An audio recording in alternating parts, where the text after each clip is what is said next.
простите, по улице Шагабудинова нет ни одной урны, куда просто выбросить тот же окурок.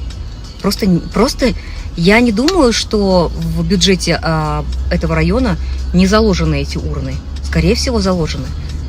Я уже самой себе кажусь такой, знаете, вредной пенсионеркой, которая следит за этим.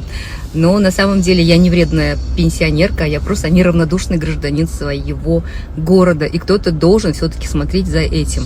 И раз уж у меня есть такой ресурс, у меня, кстати, бешеная статистика. Вчера у меня было 500 тысяч просмотров на все эти безобразия в нашем городе. Так что имейте в виду, 500 тысяч человек знают, что по улице Шагабудинова творится вот этот беспредел и кошмар.